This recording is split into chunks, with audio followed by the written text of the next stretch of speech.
All right, Alan, so a lot of folks have been asking us about how all this equipment and gear works, and I thought while we're hooking up dogs here this morning, we might take a second to ask you to show us, like, what's all the contraption all about? Take us through it right from the bottom. All right, what we do, we got two different types of line actually, and this one we have iron rope, and this one is not iron rope.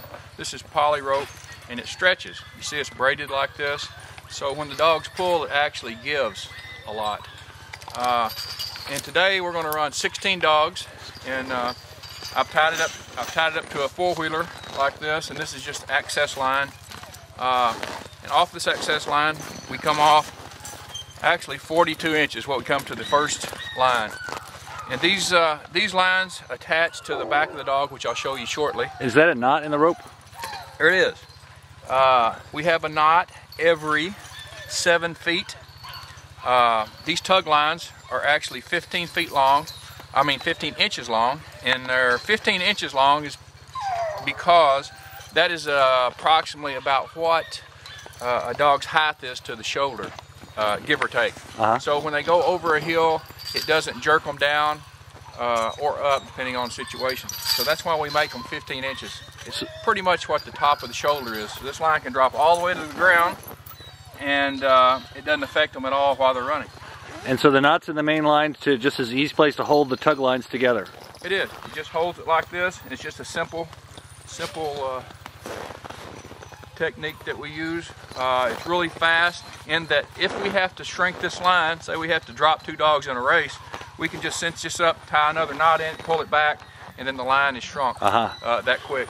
And you say it's 7 feet between dogs? Correct. Between every knot is 7 feet. And actually the dog can turn around here and they can't touch each other.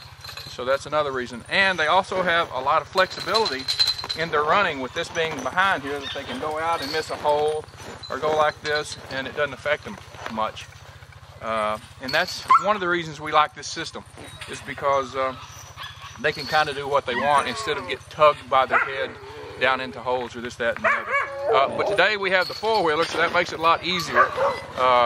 We can control a lot of dogs with a four-wheeler. We can keep them stopped, versus a sled. When you stop and you got 24 dogs, it's hard to hold 24 dogs. So four-wheelers are nice to run large teams when we don't have very much snow like we have now. However, tomorrow we may go out with 12 dogs on a sled, but it takes a lot longer when you go out with a lot of 12-dog teams versus going out with one 24-dog team. Sure. So it takes half the time. All right, can you show us hooking up a dog? All right. Let's see. I'm going to get Newt just because he's the closest right at the moment. All right. And put him in the team. We put these on here. Here, Newt. He just ran yesterday, so he'll be excited to go again today. So tell us, are there different sizes of harnesses? There are. They're extra small, medium, large, extra large. Most of our dogs are medium.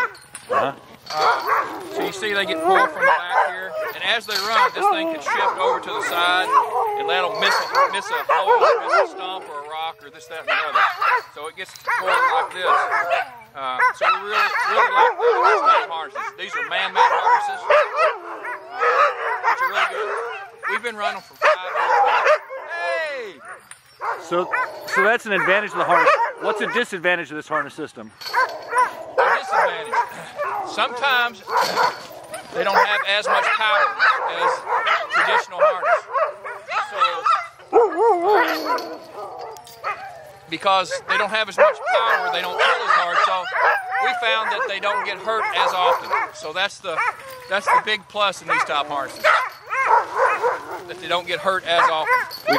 We can see they have a lot of flexibility, and I imagine they can just move around like they want. So for well-schooled dogs, that's a convenience. For not so well-schooled dogs, that's a problem, right? Exactly.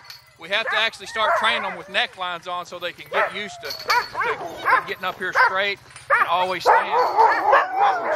So a traditional harness would have a neckline and the tug line be further back. Traditional harness would be pulling from here and from the neck all the time. So they're limited in how much they can move out to the side horizontally from the lines. So they get more power but less maneuverability. correct. So I know a lot of people even train all year in these and just race in traditional harnesses because they think they have more power. So we haven't gone to that limit yet, but we might try sometime. All right, thank you very much, Alan. You betcha.